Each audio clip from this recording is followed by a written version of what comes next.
Get ready for the show. It's about to begin. Pro Fan Talk when we dive right in. Sports talk, hot takes, ain't nothing we lack. We the real fans, nothing holding us back. Mic check, 1, 2, y'all know the drill. We bringing the energy, we keep it real. Touchdowns on liquid air, on the slam dunks on the court. Every sport, every game, we holding down the fort. We breaking down the plays, dissecting the stats. Pro Fan Talk, we keeping it fat. Debating with passion, no filter, no doubt. We the voice of the fans, we scream and we shout.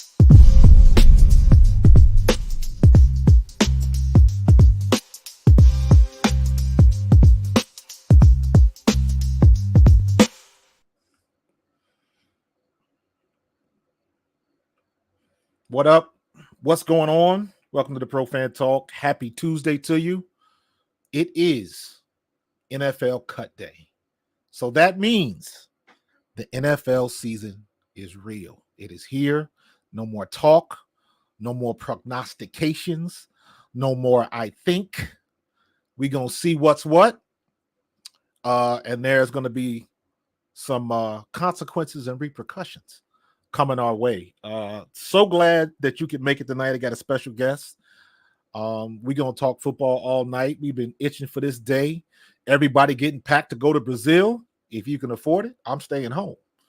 But we're going to have some fun out here tonight, man. I am so glad that this NFL season is out of the blocks and we ready to get it on and popping. And without no further ado, I'm going to bring my main man on all the way from TX. Tone DeShields II in the building. Yes, sir. Yes, what is going on, my guy? Yes, sir. Yes, sir. From Philly, here. You know what I mean? Texas by way of Philly. You know what I'm saying? Yes, born and raised. Got to make sure I make that very, Represent. very clear. Born and raised in Philadelphia. All 29 years of my life. Moved to Texas last year. 29. But man. Yeah, I'm bringing Philly. Hey, listen, you only as young and as old as you feel. Hey, that's how I look at it. We get better, bro. But I'm glad to be here, man. I'm grateful. Can't wait to talk sports with you, man. I've been looking forward to this all day. I was telling you that this is my third live stream of the day. Yeah, I've been watching you. And the energy is high right now. The vibes are high right now. So I'm really excited about this conversation we're about to have, my brother. Man, we've been in the blocks all summer, and they just fired that gun. We've been in the blocks waiting. Hands getting tired, fingers aching, making sure you don't jump. And they finally fired that gun, man. This time I feel like Gabby Thomas. I feel like Shaqiri. Absolutely. But we want to look like Sydney. That's what I'm talking about. That's what I'm talking about, man. It has been a long summer, man. How long we've been talking, man? All summer long, since the end of last season, since the end of that nastiness that happened in Tampa Bay. And now we finally have a legitimate opportunity to wash all of that crap away, start fresh. Everybody's on the same playing field. Everybody's starting in the same spot. Every team, if you following the NFL, everybody's saying the same stuff. They got guys that look great in camp. You got guys that you worried about in camp. My quarterback hasn't thrown an interception in 38 weeks in camp. Who cares? Who cares about that? We care about the season. We only care about when you get dubs and L's. That's the only thing that matters. One of the things we're going to get into, man, because I'm of the opinion now that right about now, camp is pretty much useless. Yes. Because it don't matter. What you see in camp really doesn't matter. It's great that Jalen Hurts didn't throw an interception until the last day of camp, but I need to see what he's going to do against the defense that's disguised. And all of a sudden bringing the zero blitz, or they bring everybody to the line of scrimmage and they drop everybody back. What are you going to do in those situations? Now we can really see what kind of relationship do you have with Kellen Moore, and have you absorbed and understood the offense that he's laying in front of you? Those are the key questions that you can only see when you see the real ball, when the season really starts. And I already know the first 2-3 games, everybody going to be losing their minds. It looks like this and it looks like that. And I'm going to say it now right off the rip. Me personally, I am not going to give any opinion on what we look like, good or bad, until at least we are going into week 4. By then, everybody's got tape on everybody. There's no more surprises left. So now you can really see what you can see. every team you play after about the third or fourth game, you done got the rust off. Everybody's figured out how to tackle again. That's a big thing. Whoever tackles the best first gets out of the blocks the best. So I usually reserve my judgment till at least we go into week 3 and you can kind of see what's going on. And you can see, okay, this person, this offense, what the defense looks like. You can really get a gist of what our teams look like. What do you think? It's interesting.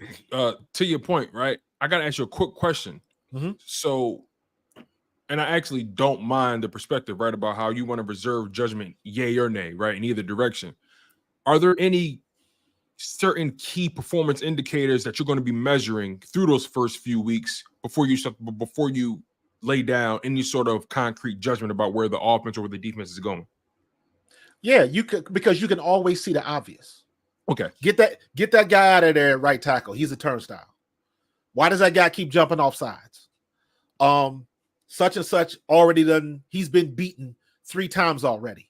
They always get him on a slant. How come he can't guard the slant? So there'll be some things that you're going to see right off the bat. Okay. That'll let you know. Then that kind of goes to the second level. Okay, if we're seeing it, the coaches are seeing it, and they watching film on it.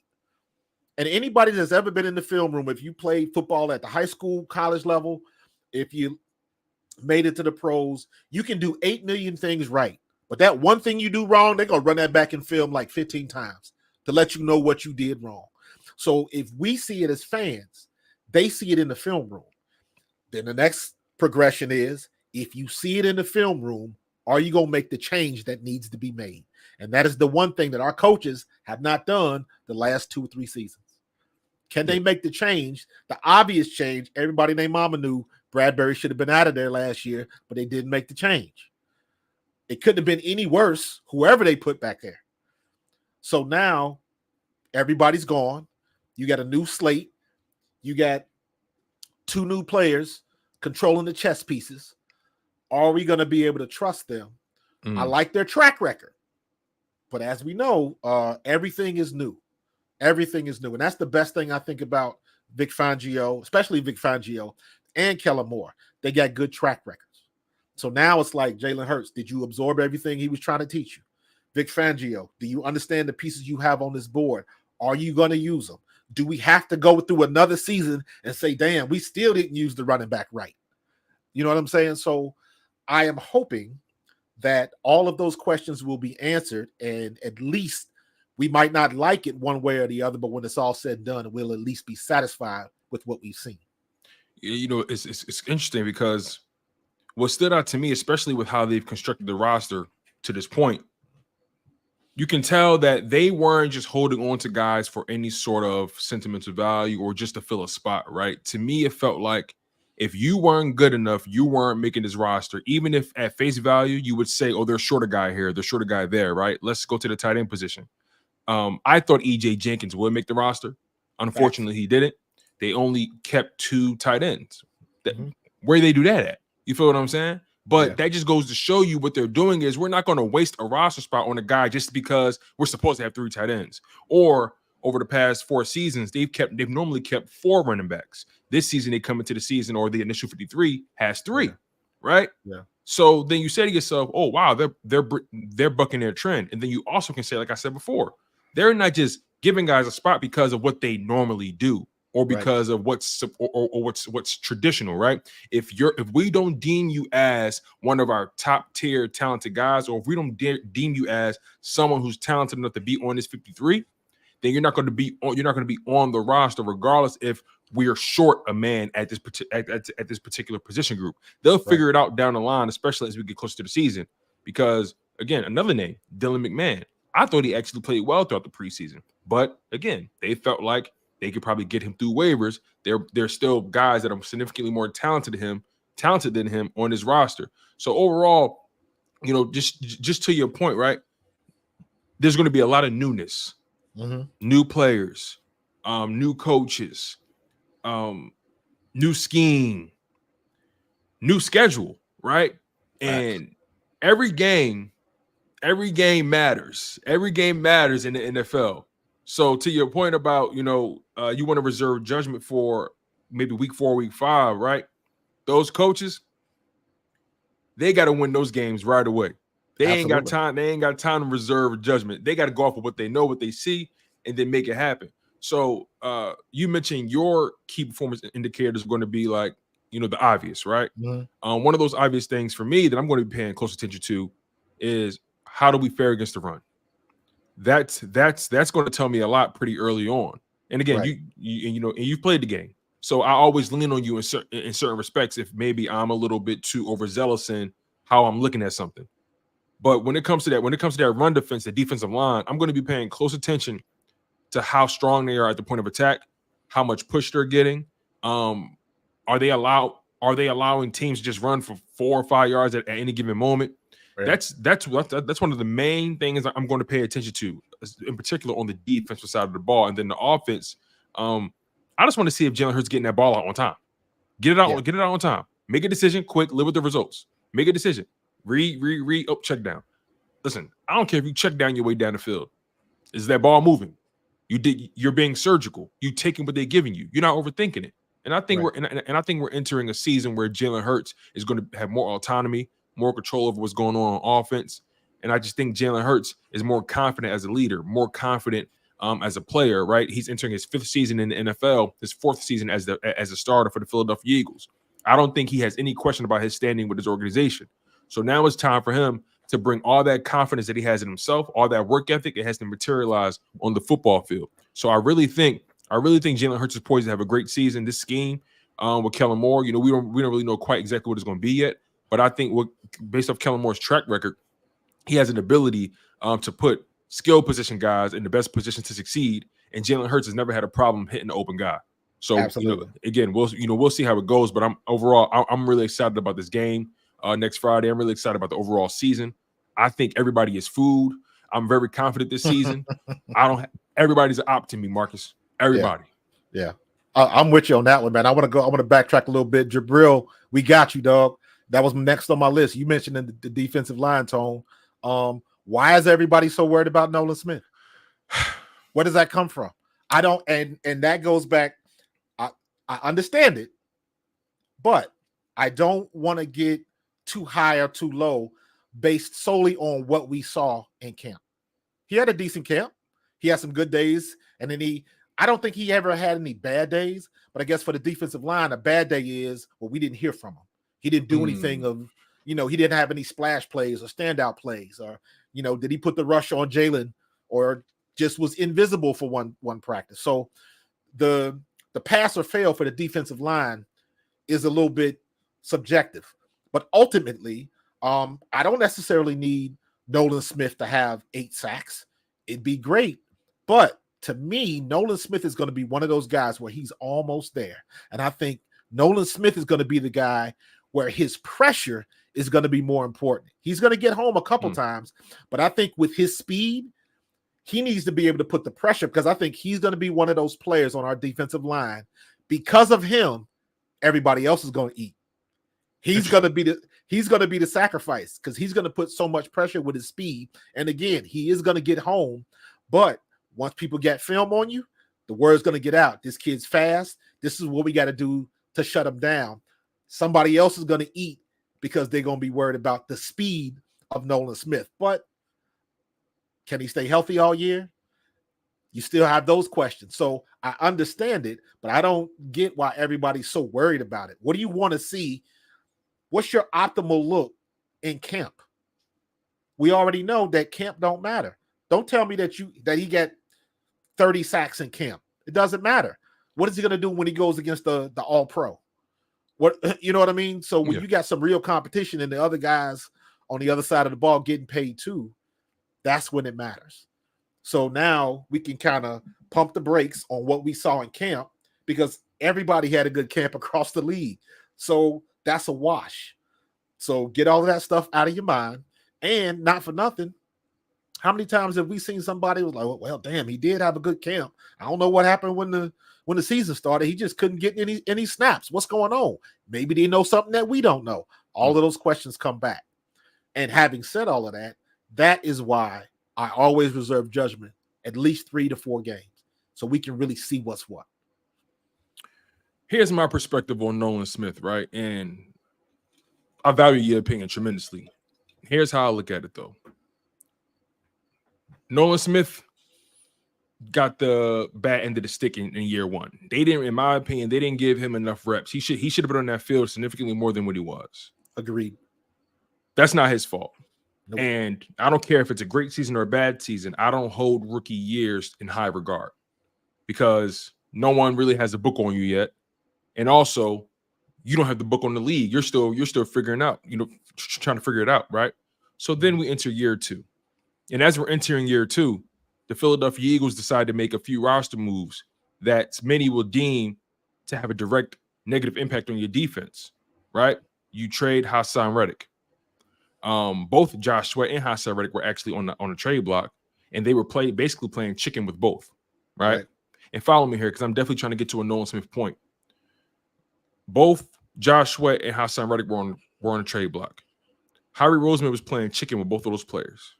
Whoever came to the table first and was amicable about making a deal, they would be on his roster. Whoever played hardball, they would be traded. We know how it ended up. Mm-hmm. Josh Sweat took some money up front, took about $10 million up front in the restructure because he had no more guaranteed money. Hassan Reddick said, no, I know what I'm worth. I let y'all slide last year. I'm not letting y'all slide again. Okay, fair enough. You get traded. But when they made that trade, don't think for a second that they didn't factor in all their assets that they already had on the roster. Absolutely. Don't think for a second that they didn't say to themselves, okay, we're about to take a calculated risk. Let's do the math. We got Nolan Smith. We restructured Josh Sweat. BG is coming back. We still got Milton Williams. We definitely intend on going edge rusher in this upcoming draft. Are we willing to part ways with our most productive defensive player for the sake of being younger and reserving that cash flow for other guys on offense? Because it wasn't about the money. It wasn't about not having it. They had it. You saw it. Had it. They paid AJ. They re-upped Devontae, Jordan Mailata, Landon Dickerson, Saquon Barkley, Bryce Huff. Yeah. Oh, they had the money. Howie Roseman had that spreadsheet. Nice. It wasn't about the money. It was about 2, 3, 4 years down the line. Yeah. And in their mindset, they felt like they couldn't justify that contract 2 years from now or 3 years from now. They couldn't justify that. Who would Hassan Reddick be 2 years from now or a year later? And, many people, and I think this is a Patriots way of thinking, rather get rid of a guy a year early than a year too late. The year too late, right? Yeah. Yeah. So, look at who do we have? The guy we got from Chicago, Robert Quinn. Yes. Perfect example. Yeah. Perfect example. I remember, I think I came back in the back on the days when you was with D Gunn and Rob Ellis and Barrett. We talked about that. And I remember D Gunn came out immediately and it was like, what I've heard is he's spent. It was a bad move. Like D Gunn was on I'm not mad at the move though. You're on the run for a Super Bowl. I'm not mad at that swing at all. I respect organizations. I respect GMs that take swings, right? I don't respect organizations that are scared. Scary money don't make no money, in my opinion. So trying to thread that needle to Nolan Smith, right? So you make the move on from Hassan Reddick. You have what you have. You draft Jalyx Hunt. You take that calculated risk. You don't take that calculated risk without assessing what you already have, banking on those players elevating their games. Right. So now we enter training camp. Nolan Smith didn't have a bad camp, but he also didn't have this exceptional camp. But to your point, you got to take that with a grain of salt. So then we get to the preseason games, and he gets 2 sacks through 3 preseason games, right? Yeah. Mm-hmm. Now, I want to dissect those sacks with you real quick. That first one, he came off the line, untouched in that Ravens game. He was going up against a second or third string left tackle who didn't even see him coming. So you got a freebie. Okay, yep. I respect you for finishing. Some guys can't even finish. I respect you for finishing and getting there quick and finishing the job. So that's that. Then we get to the Patriots game. You run into a double team, you get chipped, you get bounced into the path of the quarterback. Again, I give you credit for finishing. Many guys waste their opportunity and they don't finish. Yep. So he's clearly shown an ability to finish when given the opportunity. I guess for me, when I look at Nolan Smith, and I've been very honest about Nolan Smith, and I've been trying to be as measured and as fair as possible because I am high on Nolan. I still believe Nolan can be a good player, but I can't deny or I can't not admit that I don't have my fair share of concerns. Because when I'm watching him rush the passer, I'm not seeing and again, you played the game. You tell me if I'm off. I'm not seeing the move. I'm not seeing him pop. I'm not seeing the chaos. I see him getting off with the speed. He's trying to thread the hula hoop. He's just not. I'm not seeing him basically taking advantage of guys who are not as talented as him.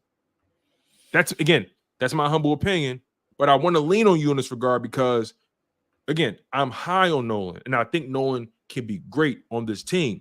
But I'm also looking at it from the perspective of the Philadelphia Eagles are in win now mode. They're trying to win the Super Bowl, and they need guys that can wreck the game. They need guys that can take advantage of their opportunities on that defensive line. And that pass rush was non-existent last year. And we know what it looks like when this Eagles defense doesn't have a pass rush, right? Now, granted, you're more talented at DB, but regardless, you need a pass rush. Your pass rush helps your pass coverage, right? And some people say, well, it could be the other way around too. I'm not buying the whole chicken and the egg argument with that. I'm a firm believer that your pass rush comes first. That's the first point of attack. So again, I'm not doubting Nolan. I think Nolan is going to be a good player, but I just haven't been personally impressed with him yet. And I made a bold prediction that a lot of people got mad at me about. And I'm still standing on it. I made the bold prediction that Jalyx Hunt is going to have a better season than Nolan Smith. I'll let you cook. I'm not going to disagree with that because I'm thinking the same thing because there's no expectations for Jalyx Hunt. So Nolan Smith is a known quantity. That's a good angle that you took. Nolan Smith is a known quantity. Jalyx Hunt, for all we know, Jalyx Hunt could be the defensive version of Jalen Reagor. So came from a small school, had a couple good workouts, and somebody saw him, and the word got out. That's exactly what happened with Jalen Reagor. You know what I mean? To the point where his coach didn't even want to pump him up. Is TCU a small school? Jalen Reagor is TCU. Yeah, but in the big scheme of things, when you're talking about, yes, it's a D1 school, but not as low as where Jalyx Hunt comes from. Houston Christian is. He was in the woods, bro. That's borderline JUCO, brother. Right. But my point is, somebody saw him. Somebody's ears perked up, and he kept making plays, and he kept having good workouts, and he finally took advantage of his opportunity. So we'll see what's going to happen. But as far as Nolan Smith, I think you're right. And again, I'm not down on him. I'm not. No, I think you're just speaking reality. I think Yes. you're just speaking reality. And the way I like to put it is, I don't see him creating that type of chaos because for me, he's always going to lose the battle of physics. When you come up against somebody that's 300 something pounds and they got good hands, he going to have a problem because some of these big boys are fast and quick. So if they get their hands on them, now it really comes down to, I think somebody in the chat was talking about him working on fundamentals because for him, with his size, that's what he needs. His technique has got to be perfect because he's going to have to get them hands on them. I hope he's taking martial arts and MMA and all of that kind of stuff because what he is going to have to do with his hands to get past those 330-something linemen that, can bench press 500-something pounds, they throwing him around like a rag doll. So right now, his speed and his technique is his only advantage. He's got to be able to get off the ball super quick to leave him at a disadvantage. But every now and then, he's going to come up against that all-pro offensive tackle, and he's going to have to do something. That's what you're going to have to see. So that's what I mean, where depending on what he's going to do, somebody else is going to eat off of him. Because if he can use his speed and that technique well enough, somebody's going to have to pay attention to him, which means somebody else is going to be, left free. So we'll see how. Go ahead. So what do you think is because I kept hearing other people say this as well about the whole Nolan Smith thing. And again, there is a narrative out there about Nolan Smith now. It's a narrative out there, and some people are way off the deep end further than what I am. I just feel like I'm being measured. I'm trying to be fair, and I'm also looking at it from the perspective of how high the stakes are for this team. You moved on from Hassan Reddick. You brought in Bryce Huff, gave him $51 million, $17 million a season. You drafted Nolan Smith. You drafted him hoping that he would turn up into a big-time player for you or a player that could at least give you close to double-digit sacks, right? You drafted him late first round, borderline second round. So, if you draft a guy like that, he can get you perennially 9 sacks a season, I think that's a win. Right. Especially for drafting a guy that late in the first, damn near second round. But again, I want to know from your perspective, what do you think is the best way to utilize a man of Nolan Smith's skill set? How can you weaponize him in the right way? How it's okay. You know how on offense, right? Kellen Moore and a lot of these offensive gurus, they know how to get guys moving in motion. They know how to get their smaller wide receivers moving in space so they can get free release. Right? What's the defensive version of that for Nolan Smith? What's the defense of that for an edge rusher? When a guy is not that big, he may lose the size battle, the physics battle, to your point. What is the defensive version of trying to get a guy on offense a free release? What is that? What does that look like? Easy comp. Look at what they do with Micah Parsons. That's Okay, the easy comp. Micah Parsons is usually they move him all over the place. So you got to figure out what you're going to do based on which technique is he outside, inside, is he over the tackle?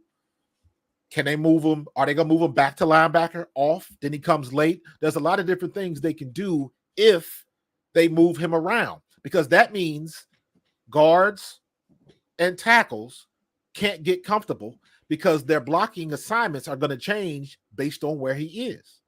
So now that falls on Vic Fangio. You know what you got. You know what speed he has. What are you going to do to maximize that speed? Because Vic Fangio knows he's not going to win all the battles because of his size. So you gotta. This is where the chessboard comes into play, and this is where I trust Vic Fangio a hell of a lot more than I do the nonsense we had in the coaching room last year with Patricia. And I don't even want to say Desai because I thought Desai did some good things and they just gave up on him. But overall, I trust that Vic Fangio knows what to do with somebody like that because he's had people like that in the past. You know what his skill is. Don't try to be too creative. Find out what he does best and let him do what he does. That's all you got to do. You saw what happened when they kept trying to move Hassan around everywhere, drop him back in the coverage, this, that, and the other. Hassan runs a high 4.7s. You got Nolan Smith that runs a 4.4 at defensive end.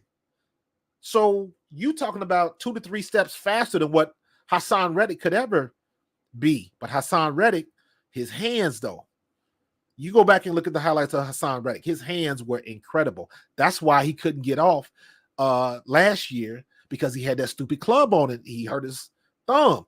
Look what happened when he finally got that cast off. Whole different ball game.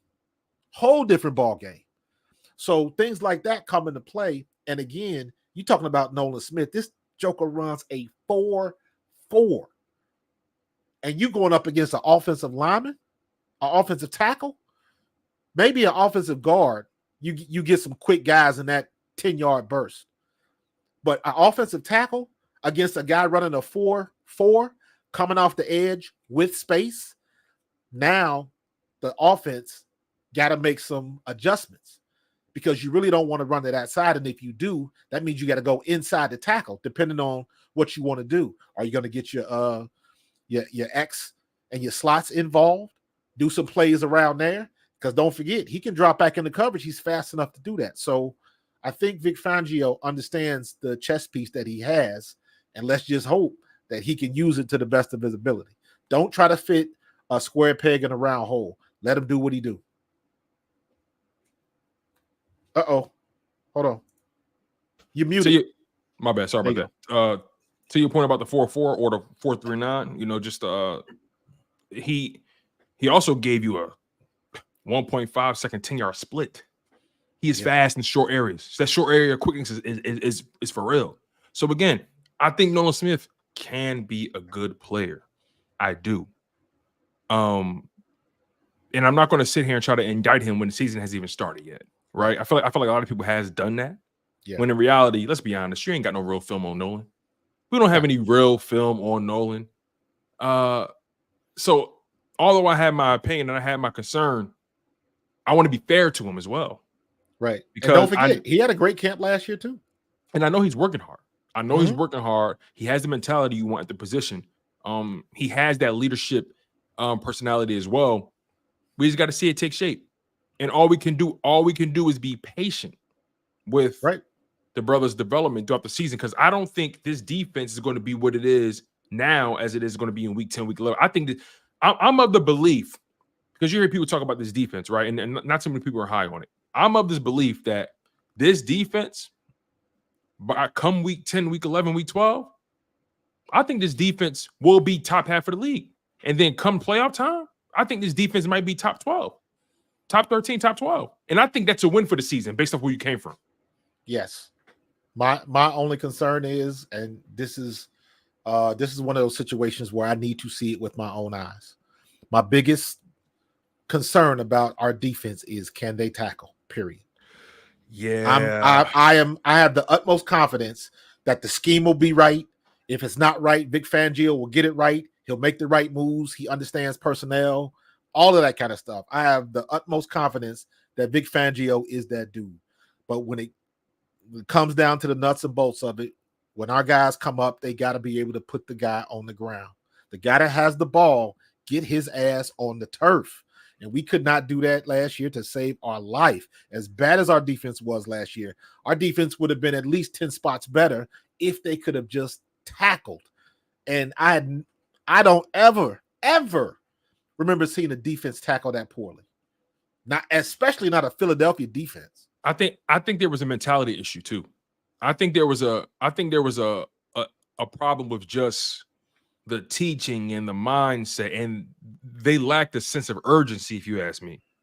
You bring in Vic Fangio, right? You bring in a man like Clint Hurt. You bring in Bobby King. You still got Washburn, right? You got some guys in there. You got some hard-nosed OGs in that building that's not going to take no for an answer. Again, I like the fact also that they played the defensive guys. They played the defensive starters in like those first couple games of the preseason, right? They didn't play the offensive guys, and a lot of people got a problem with that. And I do as well. I do. But they got them defensive guys out there. And I think that's something, right? Because that defense was putrid last year. Playing those guys sent a message to me saying, listen, we're not taking no prisoners this year, okay? You guys are going out there getting used to hitting, getting used to physical contact, and getting used to game speed. I think that defense is going to be all right.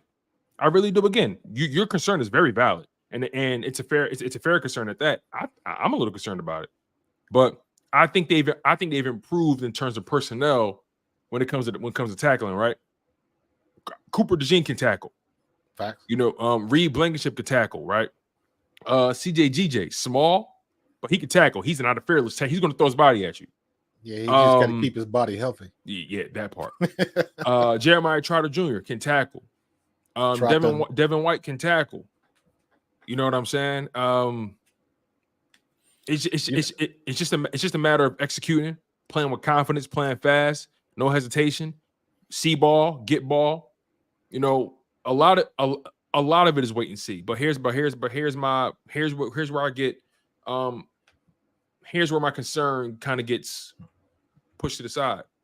Everybody's gambling this year. Every organization is gambling this year. Every organization is praying a team tackles well. Every organization has taken their fair share of risk. No one is exempt. So when I take that into consideration, and then I think about, okay, now let's talk about the personnel, top to bottom. I like our chances against anybody. Absolutely.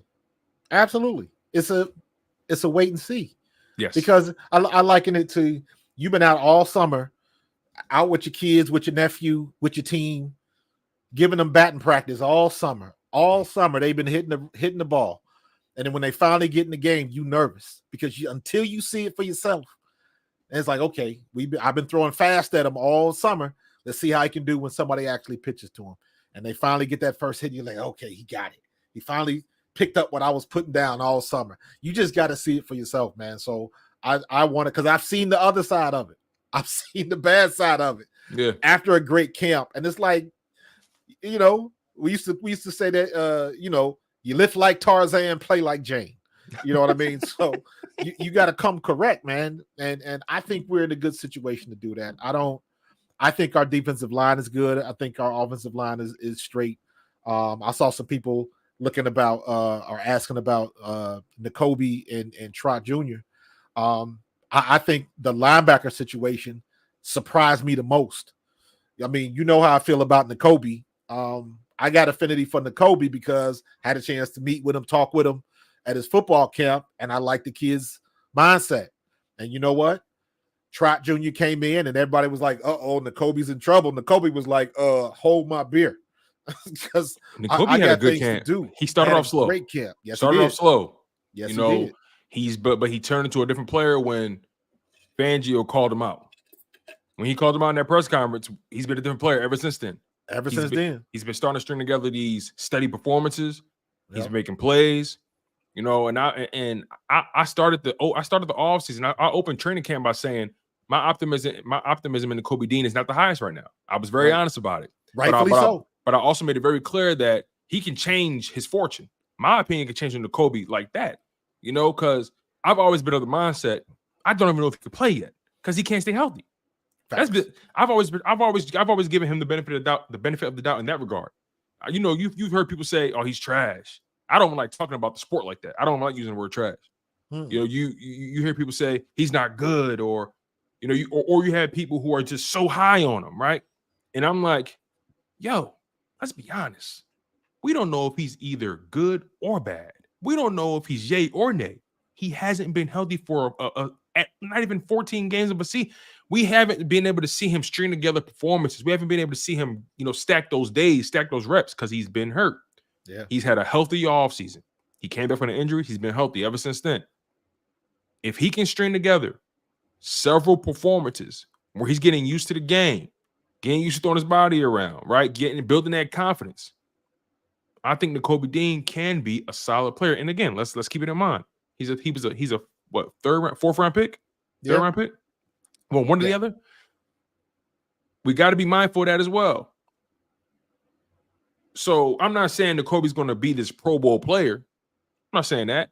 But can Nakobe Dean be a steady presence at the position? Can he stabilize the position? Because I don't think Devin White's going to be here long term. But I agree with that. Can he stabilize the position? I think he can. And don't forget, we have four key players. Four key players that if they stay healthy, we in good shape. Break it down. Nakobe Dean, CJ Gardner-Johnson, Avonte Maddox, Dallas Goedert. Interesting. Especially on the defensive side, right? I definitely agree with you about CJ, TJ, and Devonta Maddox. Devonta Maddox's skill set doesn't get talked about enough. He's actually a very, very good player. And I love him at safety. I love him at safety. Him and CJ. Physical players. But it's like, bruh, your heart and your body, they're not getting along. Your heart is too big, man. And again, when you get those smallish guys, you're gonna lose the battle of physics. Why Avonte though? I'm curious about that. Why Avonte? Right? Because and maybe this is just personal with me. Avonte, to me, he's somebody that gets in the game and he makes an immediate impact. His energy, the way he plays, he knows what he's got to do. He's good. I mean, he's a good player when he's on the field, but he couldn't stay on the field. How do you think they use him this year? Because I think because of the safety situation where you got CJ, DJ, and clearly Reed Blankenship is their starter, how do you anticipate them trying to get him on the field? My first instinct was, okay, he made the roster, which I thought he would. I think their best course of action is using Avonte in some big nickel situations or in dime. Because let's be honest, your linebackers, although they're athletic and they're fast and they're rangy, they're better going forward than they are going backward right now. Right. So do you think Fangio in some respect will utilize those big nickel or dime looks in obvious passing situations so he can have the best possible guys on the field in terms of pass coverage? Do you think that's where Avonte Maddox fits in on his defense? I think that's exactly where he fits in. And the way he likes to play, he likes to get up in your face and he likes to make hits. I mean, we got how many defensive backs we got? 11. 15. I mean, we kept all them jokers, man. Good Lord. It surprised me. Me too. I only had to keep it 9. They kept 11. But based on our past track record, our past 2 years, not deep enough. We was, you know, masking tape and bubble gum at the end of the year. Mm-hmm. So I understand that. So I think the big nickel and the dime packages are something that we are going to lean heavy into. But that means that goes back to what you were saying with the defensive line. They got to do their job. They got to do their job. We got to be able to subdue that run. Somebody gonna get something off eventually. Here's how you get away with that. I was sorry to cut you off. Here's how you get away with it, right? If you start a drive, use a big nickel. If you're a little concerned about your linebackers and coverage, right? Because some teams like to pass on first down. Here's how you get away with that. Maybe you don't use Devonta Maddox on first down, but you put Cooper DeJean in that role. Yes. The big nickel. He could tackle. I trust Cooper DeJean on all 3 downs because he can tackle, but I also trust him in space as well, being able to float around. Because I really on the NFL level, in my opinion, Cooper DeJean's not an outside corner. I think he's a hybrid safety nickel, a guy that can just float in that, in the middle of the field and just move around. That could be another option for them. And I think the theme of this defense this year, especially with Vic Fangio being in the building, I think the theme is versatility. Yeah. And the one person that we haven't mentioned that might lose some snaps is Reed Blankenship. Especially if he becomes a liability in coverage. Because I love Reed Blankenship. He is a very intelligent player, but he's a liability when it comes to speed. So Cooper DeJean can move. Cooper DeJean can jump. Cooper DeJean can cover. He got beat on 2. He almost got beat on 2 touchdown passes in that Vikings game, but his recovery speed forced the receiver to lose ground. Well, the one he just got beat, that should have been a touchdown. It should have been. The receiver. No, you're right. No, you're right. You're right. Yeah, you're right. They got him. I just think that's a situation where I think he was looking the wrong way. And Russ, he ain't played since November. Yeah, you gotta get them reps, man. You gotta get the feel. And just throwing them in there, you had to throw them in there because you gotta get them on tape. You gotta get some reps. I ain't mad about it. He played all game, and I'm glad about that. He played damn near every snap. And then if you notice as the game progressed, it was starting to slow down for him. He settled down because he said he was really excited. So hence why he got the penalty on the first drive, which negated the Tristan McCullum interception. Yeah. Right. So you know what? I'm glad you said it like that too, because most people don't really understand as a rookie. I don't care if you drafted or undrafted. When you are on that field and you finally get your first taste of real action in an NFL game, it is so hard to describe that feeling. It's I can't imagine. I can only imagine. The nerves. You're talking about literally the culmination of a childhood dream manifest. You are standing by the guy that you used to play as in Madden. Yeah. I've told that story before where when I was at Westchester, I made sure I got on the field super early, and the first guy I see is Randall Cunningham, and I'm tossing with Randall Cunningham. That's the first guy I play toss with when I go to camp. I've been playing as this guy on Madden since the game came. You know what I'm saying? You got to get past that mental hurdle, and the first thing that snaps you out of that is your first hit. I was just your first hit. Whether it's offense, defense, your first hit, your first tackle, whatever it is, when you finally get hands on somebody and you go through something full speed to your point, and then everything starts to slow down, and then you realize, like, damn, this is the same 100 yards as I was running in college. You know what I mean? So once you get that feeling out and get them nerves and get your legs about you, you ever notice how first couple plays of the game, you ever notice how you see them dudes jumping around, smacking their thighs? Yeah, they're trying to get the nerves out. They're trying to get that feeling in them legs back. See guys doing this, hitting that helmet. Yeah. You get all that. Yeah. It's almost like your legs go numb.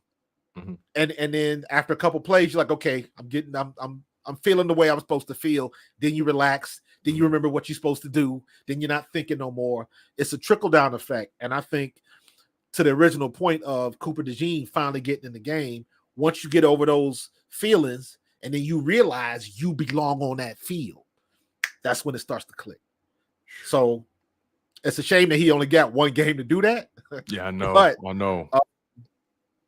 So the more he gets in, the better he'll be. I have no worries about him. And again, as long as Vic Fangio is moving the chess pieces, I think we're good. Yeah, I can't really argue with that. I definitely want to get into this roster with you though, because there were some people who, and we kind of briefly touched on it, but there were some guys who I thought would make the roster, but they didn't. There's a guy or two on here that we thought probably would have been moved on from by now, but they still here. I guess what was your instant reaction to the initial 53-man roster? It didn't surprise me. There's always guys that get cut, and you're like, are you kidding? Yeah. And there's always guys that make the squad, and you're like, really? So even back when I played, there's always guys that make the squad that shouldn't, and there's always guys that was lighting everybody up, and they ended up cutting. And it's like you look at EJ Jenkins, I would be very surprised if he clears waivers. Extremely surprised. But apparently they like Albert O because they kept him around. And you remember I talked about Albert O when we first signed him, because I remember watching him in what was that, Denver? I was like, this kid has got skills. I was like Antonio Gates type comp. He was doing some things, but he just didn't get any snaps. Then it gets into, okay, coaches must know something that we don't know. But then you got EJ Jenkins coming in, had a great camp, but you let him go. You keep Albert O. Again, maybe you see something that we don't see. So I don't know. There's always guys like that. I feel like EJ was your third best tight end, without a doubt. I agree, without a doubt. And as much as I like Albert O, that was without question, because there's some people in camp, and this happens on every team, every camp. There's some people in camp. If you would have gone back 3 days ago, most people would have said EJ slam dunk. He's gonna make the squad. He's gonna make the 53-man roster. He was on my prediction. I got a few. Primarily, I got it right. Every top to bottom, primarily I got it right. There were a few names that was a little off that I got wrong, but the EJ one really. It's two names that shocked me: EJ and Dylan McMahon, the center. They only have one true center on this roster right now, and that's Cam Jurgens. Who's the swing? None. Trevor Keegan is not. He's not swinging the center. Darian Kennard is not swinging the center. Tyler Steen is definitely not. Fred Johnson is definitely not. The only one that has real center experience is Landon Dickerson, but you don't want to move him if something goes wrong. So I don't know if they're banking on Dylan McMahon clearing waivers. I like that kid from NC State. That really shocked me. They taking a risk. Maybe it's a calculated risk, but in a situation like that, I will always say, I'm gonna let Coach Stout do what Coach Stout does. Because I'm sure they had a conversation, and Howie even said in his press conference, said, when we talk about these things, sometimes that we all don't agree on a player. Sometimes one guy gets overruled. You know what I mean? And I hope that wasn't a situation where Jeff Stoutland got overruled, because his voice is king when it comes to the offensive line. Well, I hope we don't find ourselves in a situation where that's proven. That's the problem. I hope we don't find ourselves in a situation where we got to prove that point. But again, I think this is very early, and again, you guys, Eagles fan, this is very early stages, right? This roster is not. This roster is going to look different come week one, right? Howie not done. Howie is not done. There's no way. And he even mentioned in the press conference that the job's far from done. Now we got now we got to dig deep into the bag and start to bring in guys that start to try to bring guys back, because the ultimate goal when you're trying to put out your initial 53 roster, you're trying to protect your most talented players. Facts. And then if you can. Then that puts you in a position to take a risk on a guy that, okay, we like him, but he's not talented enough to make our initial 53. We're willing to roll the dice if he clears waivers. We're willing to roll the dice. And maybe they did an assessment of the league, and they said, okay, who needs a center right now? And maybe they said to themselves, there's a stronger chance we can get Dylan McMahon through, because maybe the center the center position around the league isn't the highest need right now. Because I see the logic in that. Interior guys, man. Interior guys are like, I don't want to say I don't want to say they're easy to find, but interior guys, unless you're of the elite teams, don't really take a chance on you for real. So yeah, and I'm gonna assume that Jeff Stoutland somewhere in his office has a list of alternates on other teams. He to go that just like you going down a draft. Here's all the guys that made waivers. Here's all the guys that are available, and here's how I rank them. Now, who's available if this guy falls or we don't get our guy back? If our guy doesn't clear waivers, who's the next best available? But yeah, I'm gonna trust that they got a plan for that. I refuse to believe that we're gonna go into the season with one center. I don't see that happening. So let's just assume, let's just trust and believe that the Wizard of Philadelphia, Howie Roseman, has a plan in all of this. And, you know, this is just the first salvo of what's going to happen, to your point, in the next couple of days, because Howie is not done. And he's got some more wheeling and dealing to do. So we're going to see what's going to happen. But I don't see us going into the season with just one center. It just doesn't make I don't see it either. sense. It's not. So I don't see it either. Just got to trust them. That's, you know, again, we being a little bit impatient when it comes to stuff like this, because it ain't the first time this happened. This is just the first time it's happened with a position that we kind of worried about. And also you're coming off of a Hall of Fame career with Jason Kelsey. Yep. So we, you know, I feel like more than your average organization, we look at that center position with the highest of value because Kelsey Jason coming back. You know, so but yeah, I think Howie Roseman, I want to give Howie Roseman credit for he's been evolving every single year. Better, man. And this team, did you know the average age of this team is 25? 25. This team has gotten significantly younger, but they've gotten significantly more talented. How did he do that? Man, Howie Roseman is like doomsday. Every time you kill him, he come back stronger. And on top of that, he's been bucking his trends all off season. Yes. And I kind of like it. He's not been doing status quo. He's been doing it different. And you can tell he's been doing his homework because everything he's done has paid dividends. Everything. You already know, because we've talked about Hassan Reddick. I did not want Hassan Reddick to go. Keep your homeboys at home. Yep. He knew. How do you trade Hassan Reddick, that was one of the top 3 ends in the league, to a team that didn't want to offer him a new contract? The Jets are idiots. They made him an offer. He said no, and they say, you know what, we're still going to trade for you. Yo, what's in the water in New York, bro? What's in the water in New York? I didn't think it could get worse than the whole Saquon Barkley situation on Hard Knocks. And again, New York Jets was like, hold my beer. It's like, come on now.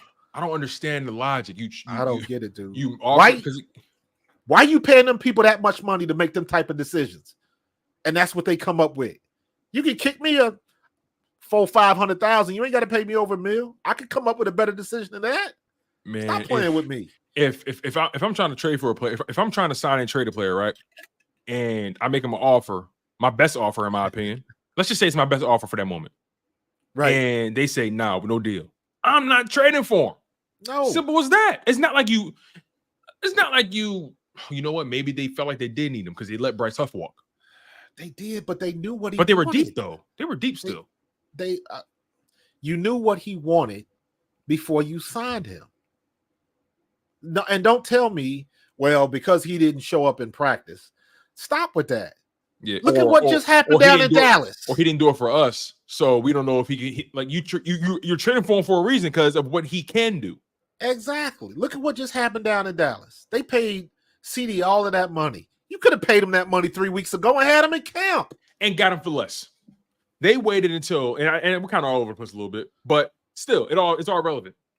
You waited until after Amon-Ra St. Brown got paid, after Devonta Smith got paid, after Michael Pittman got paid, after Calvin Ridley got paid, after Justin Jefferson got paid, after Tyreek Hill got paid, and all of a sudden, oh yeah, we'll pay you what you want.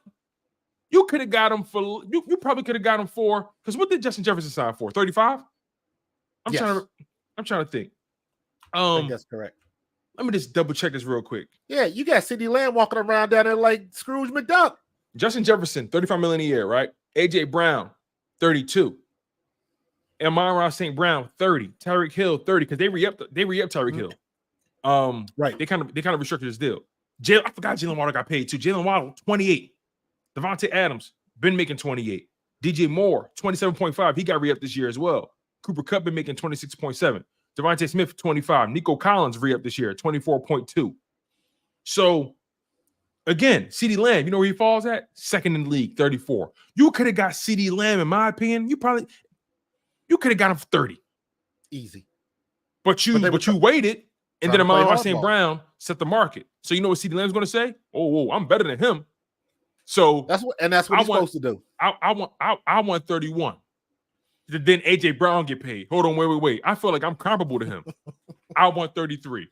I don't. Hold on, wait. Justin Jefferson get paid. Oh wait, no, I ain't Justin. But give me 34. I would imagine that Stephen Jones was down there pulling his hair out. You knew you was going to sign him. You knew you was going to sign him. Why did you play around with that man? You could have got him for $30 million. You probably, honestly, if I keep it in 100 with you, because Tyreek Hill, in my opinion, different beast than CeeDee Lamb. My opinion.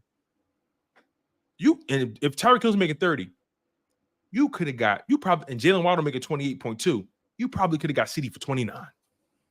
If you wouldn't have wasted no time. You probably could have got the deal done last year. And they still got to do Dak and Micah. I don't understand how they do. This is why I love. This is why Howie Roseman is the king of all kings. This is why Howie Roseman is a Wizard of Philadelphia. He gets the deal done. Exactly. He knows what he has to do, and yes, he does not waste time. This man. Let's take it a step further, yo, because we're here now. We swimming in it, bro. AJ Brown, right? AJ Brown gets traded to the Philadelphia Eagles in 2022. He signs a 4-year deal worth a total of $100 million, $25 million per year, right? His first year in 2022, he still was on the rookie deal. His new contract, his $25 million contract, didn't kick in until 2023. You know what Howie Roseman do? After the first year of that first deal, you know what, AJ? I'm gonna give you $32 million a year. I'll give you that. He gets ahead of the curve. He's not going to sit here and wait. He's not going to sit here and wait because he know AJ Brown is going to be on his roster. He know he's not giving them up. So why waste time? You know what, AJ? I'm gonna make you the highest paid wide receiver for now. And then obviously Justin Jefferson says, "Hold my beer." But you know, it's just the foresight that Howie Roseman has. He just gave AJ Brown that deal in 2022. And why does it seem like it's not that difficult? It's not difficult. And follow the breadcrumbs, follow the money, follow the market. It's very easy. I don't understand why the higher ups and the people that get paid all of this money to make these decisions can't figure that out, because it's not rocket science. It seems very simple to me. And ultimately what it comes down to is, do you want to pay him the money or not? Is he worth that much to your organization or not? If CeeDee Lamb was worth this money now, he was worth it 3 weeks ago. Because you know what it is? It always seems like they want you to think that they're serious about winning, when in reality they're not. And they want to act like they're the smartest in the room, and they're not. Exactly. Did you think the price was going to get cheaper the longer you waited? Yeah, we got AJ Brown and Devonta Smith both till they turn 28. We got AJ. We got AJ until he in his 30s. Dude. First of all, we got Devonta Smith for $25 million a year. 25. What's the problem? That's the AJ Brown contract, and he's going into year 4, and we picking up the 5th-year option. So if you average out the money, we really got Devonta for like $22 million a year. When we went to the Super Bowl, something clicked for Howie that negotiated this change in his thought process. And he was smart enough to recognize whatever it was he saw and made that adjustment to his process. And like I mentioned earlier, ever since he's done that, and ever since we went to that Super Bowl, it's been paying dividends. His only real mistake was Sean Desai, Brian Johnson, and Matt Patricia. And we still don't understand who was really at fault in that situation. But ultimately, Howie had to get the okay for that to happen. So I got to lay that in his lap. Yeah. That's been his only mistake since the big change. So, and he's learned from that, I think. So whatever he's doing, keep doing it. Whatever you eating, keep eating it. Whatever you drinking, keep drinking. Because as long as I see him not doing what everybody else is doing, look at what I know. I don't know if you saw that thing. Let me see if I got it. Hold on. He's a fairly young guy too. Howie only in his 40s. Yeah. Right. He only in his 40s, right? Yes. Let me see if I got this. Yeah. Let me see if I can show y'all this real quick. 49 years old. This was my tweet. I was like, this is Brandon Aiyuk and CD Lamb. Yo, Aiyuk. Let's first of all, if CD got 24, if CD got 34, and I think CD is better than Aiyuk. Absolutely. Aiyuk, and I think AJ Brown is better than Aiyuk. Absolutely. So, and honestly, but the way they do business, this is the way business is done. So all you got to do is be comp. All you got to do is be a comp. Mm-hmm. So CD Lamb just raised Aiyuk's price a little bit. So I'm waiting to see what they're gonna do. Aiyuk is making 30 a year. He's making 30 plus. He's gonna make 30 because if Amon-Ra St. Brown's making 30, and I like him. I like Amon-Ra St. Brown. I really, really do. I like him more than Aiyuk, but regardless, the comp, like you said. And the only reason Jalen Waddle not making 30 is because he the number 2 to Tyreek. Yeah. The only reason. If Devontae happened to be the number 1, just happened to be, he'll be the one making 30 plus. But again, yeah, Aiyuk, he's making 30. Again, this goes back to, you're going to pay the man. Why are you playing hardball? You know no team is going to offer you a deal that you really, really want, San Fran. Pay the man and move on. Pay the man. But the other side of that is Aiyuk just posturing? Because I think he had a good deal in with Pittsburgh. How come he ain't take the deal yet?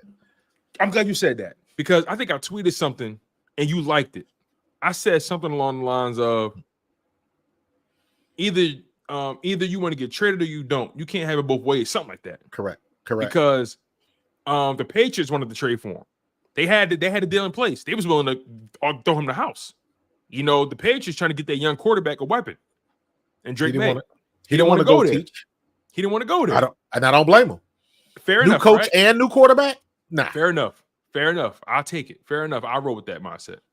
But then the Steelers had a deal in place, and you vetoed that somehow, some way. So again, I'm trying to figure out, is it about the money or is it about the situation? Because if you're trying to win, then you're going to stay in San Fran and take the deal they offer. You're going to stay in San Fran. Absolutely. But if it's about the money, you're going to go where the money at. So which is it? You can't have it both ways. Every team won't be able to offer you the bag, and you'll still be in the winning situation. Every team is not Philadelphia. Every team is not, San Fran or whatever, whatever it may be, right? It's either you want to win or you're trying to get your bag. It's rare you're in a situation where you can get both. Yeah. AJ Brown and Devonta Smith happen to be in situations where they can get both. But I was about to say that though. Realistically and optimally, AJ Brown should have got more, and Devonta Smith certainly should have got more. You think so? And I think so. And that AJ signed his deal at the Amon-Ra. Because remember, when Amon-Ra got paid, he reset the market with $30 million, but it was only about a 2,500 total increase from Tyreek Hill's, not much more. And then go ahead. Let me put it like this: okay, let's say hypothetically, if AJ would have looked elsewhere, you think he could have got more money than what he got from Philly? Somebody probably would have given AJ 34. Exactly, and that's my point. But ultimately, what I was trying to say is that now, and this goes back to Howie Roseman. Howie Roseman has built a situation where we have become the destination now. So you got players, elite players, that want to win rather than take the bag. That is important. Nobody talks about that enough. We got Devonta Smith. Exactly. Somebody would have gave Devonta $30 million. If somebody would have gave him $30 million. Absolutely. 2 years ago, who did we sign? What was the 2 veterans that we signed to help the defensive line? Pay the immediate dividends. Linval Joseph and Ndamukong Suh. They could have gone anywhere. So now you got the other side of it. You got them vets that are Hall of Fame quality, and they just looking for a shot to get that ring.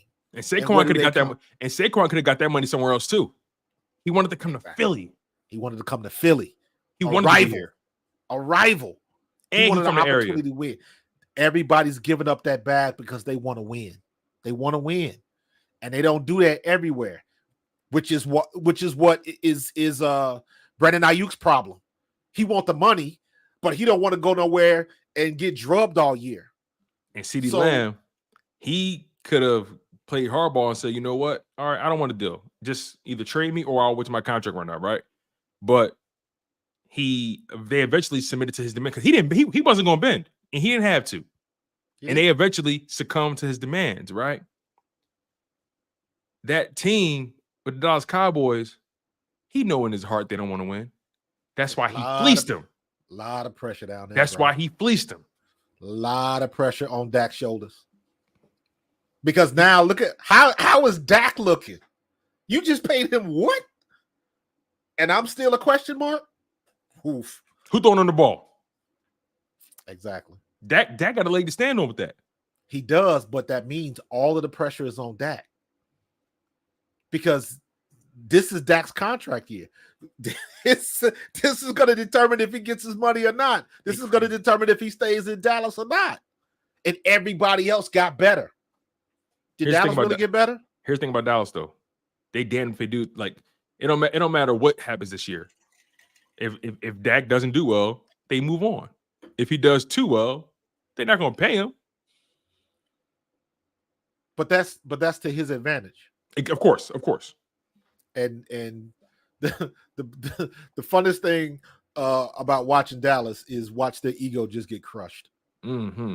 And you see Dallas fans like going nuts, about CD getting his money, and I'm like, you realize y'all could have got this man for way cheaper, right? Way cheaper. But you know, you got people. They fan base is so crazy. They calling us cheap asses because we paid Devonta what we paying him, and AJ Brown making less than C. I'm like, do y'all realize you don't win the Super Bowl based on how much you pay somebody, right? The goal is to get value in this league. That's how you sustain success. All the pressure's on them right now. Mm-hmm. I agree. All of the pressure's on them, and that benefits us because they have not shown that they can stand up to that pressure in the last 5 years. Mm-hmm. So everybody got their issues, but it's just fun watching theirs.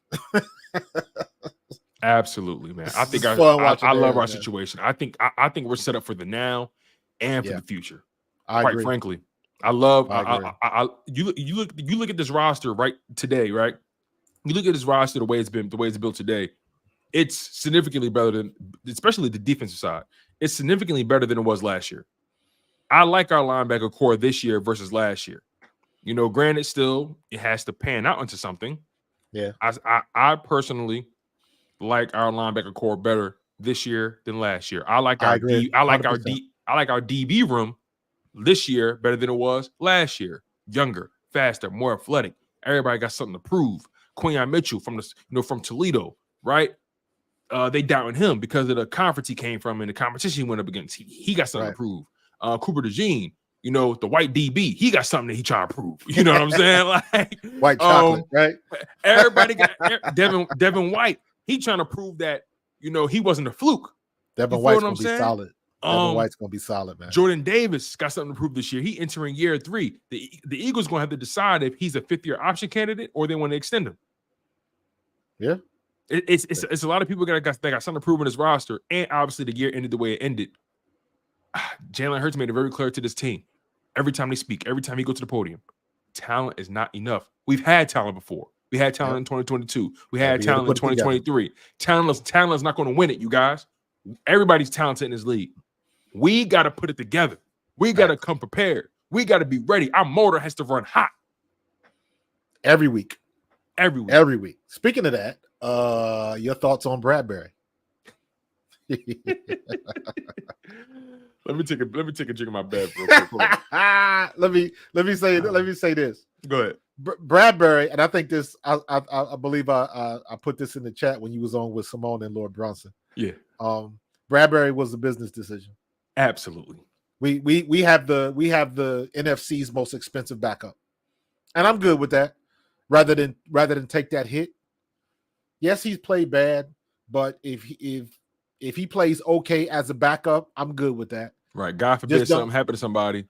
Hey, that's a top tier backup, I guess. Right. And maybe if all the stars fall into place, maybe he can still be used as trade bait.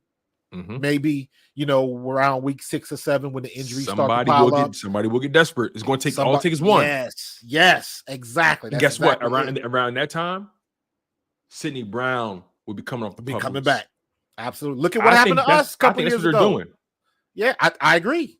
Look at what happened to us a couple years ago. We got bamboozled with we got the guy from what's his name? Tennessee, Kevin Byard. Kevin Byard. Yeah, he was not it for us, man. We got bamboozled for sure. I was hyped when we got him. I was very hyped. He used to be a Pro Bowl player. I knew the resume. I was very hyped. Yeah. But nonetheless, it didn't work out. I respect the swing, though. Yeah. I respect the swing. But he found his way to get a 3-year deal or a 2-year deal with Chicago. So, hey, listen, I ain't mad at it, man. I think Bradberry is going to be I think that decision to keep him on the team is going to pay dividends down the line. So, Howie knows what he's doing. Just relax, y'all. So Howie knows what he's doing. So you think it's one of those decisions that you're not going to appreciate until you appreciate it? Yeah, it's going to happen, and you be like, you're gonna see that picture of Howie on the television. You're gonna be like fist bump, dog. Why is there some part of me that agrees with you? Because I didn't have Bradberry making my initial 53, mainly because I thought he'd be traded by now, or even cut, because they wouldn't. I mean, you already paying him this year, but they wouldn't have lost. They wouldn't have lost that much money for the following season. So, when I saw, I'm gonna be honest with you, when I saw him on the 53-man roster, part of me wasn't even that mad. What makes you think that Howie was going to come off that cap hit? What made you think that was going to happen? Maybe it was just, I'm going to be honest with you. Part of it, primarily it was just my own disenchantment with the player. Right. If I'm being honest. I agree. If I'm being completely honest, I was projecting. As if Howie Roseman saw what we saw. And I was also basing it off of his offseason moves, right? I was basing Cody K. Right, shout out to my man Cody. I was also basing it off of the notion that he drafted Quinyon Mitchell, Cooper DeJean. He still had Isaiah Rodgers waiting in the rafters. I just felt like based off his actions, he would find a way to move that player. But clearly the trade pool or his value wasn't quite there. And then I saw them working him out at safety. So I said, "Oh, is this some ploy for them to try to up his value?" So again, man, it was definitely me projecting my own disenchantment with the player onto Howie Roseman. But when you think about it fiscally, in what world would he move on from him? Fiscally, they already had it made up in their mind what he was going to do. He was going to be a backup one way or the other, but they wasn't going to let him walk for nothing. They wasn't going to just because you already paying him this year, right? Because again, right? Because my man Wharf said the cap hit wasn't that much; it was about $46 million, and he's right. Because at the post June 1st cut, cap hit wasn't that bad. It really wasn't. No, it wasn't. But you're paying him. This year is already guaranteed. He's making this money. That's why he was such a team player this year. Right. Hey, where do you need me? You need me to get the water? No problem. And unless they didn't want to take that hit because they needed money to go somewhere else and do something else, the possibility always exists. You trying to, you don't want to overspend over here because this is a possibility. And in the middle of camp, when everybody was, we was trying to get that safety from, we're trying to get PS2 and all of that. Yes. All of that stock was still going on. So you don't want to just give away money because you might need it later on. So again, Howie is working. And this is one of them things like, I trust Howie because y'all, that man been sitting up in that press box with them damn binoculars all year. He know what James Bradberry is. There is no misunderstanding. True. None. True. And he could have made the calls like, we got to let him go. So, and you know what it was? He not stupid. Knows the fact. He knows that the moment he cut that man, somebody signed him. He not stupid. Trust. That's a good point. That's okay. You got. I'm working this out in real time with you right now. let's hope and pray that we don't need a backup at any time in the secondary. Mm-hmm. I mean, that's a big prayer, especially based on our last 2 to 3 years. Mm-hmm. But let's just say we make it through relatively healthy. We have some relatively clean games. You can't say the same thing for everybody else. So like we said before, that need is going to come from somewhere. And teams are going to be, that word you used was perfect. Teams are going to be desperate. And teams have already lost starting corners. Minnesota, right. The Rams. Yes. It's already started. But they just don't know that they need to make a move yet. Exactly. They just don't know yet. And whether you like Bradberry or not, how many times do we get what's the dude we signed from Pittsburgh? And he was hot garbage. Was it Miles Jack? No, not the safety. Terrell Edmonds. He got cut today, by the way. Yes. He got cut today, by the way. Did you notice that all the players that the Eagles had last season, they all got cut today? Yep. Quez Watkins, Terrell Edmonds. Man, Quez about to have a damn podcast somewhere, man. Stop playing. Man. But you know what? He's another one. Somebody will pick him up. Somebody will pick up Quez Watkins. Because you know what? As much as we gave crap to Quez Watkins, he wasn't a scrub. He can still take the top. So if somebody, that there's also that, you know, I thought John Ross had a good camp. If it wasn't for some ugly passes by Kenny Pickett, he would have looked a hell of a lot better. Absolutely. I feel like Kenny Pickett lost some people some jobs. Yes, he did. I feel like he lost some people their job, man. The only job that Kenny Pickett didn't lose was his own. Because they done paid all that money for him, so they gonna lock him in at QB number 2 when everybody knows it's damn Tanner McKee. He's the best number 2 quarterback we got. Mm-hmm. Point, period, end of paragraph. So again, hopefully we'll never have to exercise that option. It hopefully we won't get into another game where it's 17 degrees outside and our offensive coordinator will run our quarterback 17 times. Hopefully that won't happen again. Hopefully Kellen Moore got some logic and some common sense in between them ears that he can call an offense that's balanced and use that big ass running back we got from New York to the best of his ability. Because I've seen Kellen Moore's track record and what he did with Zeke.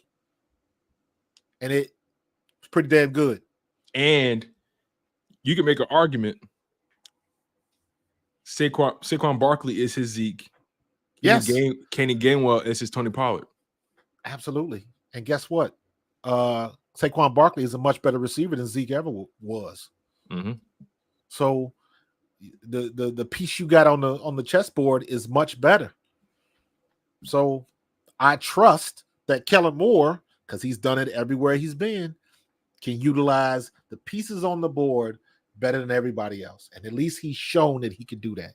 The problem with him is the head coaches he had, they shit the bed at the end of the day in the playoffs. That's a fact. I mean, we hate Dak, but with Kellen Moore, Dak threw for 4,900. Which is why I don't understand why people trying to dismiss Kellen Moore's contributions to the Cowboys. He has 2 number 1 offenses on his resume. You know what I'm saying? Because he left the Cowboys and they butt hurt. And you know the Cowboys got a stranglehold on the media.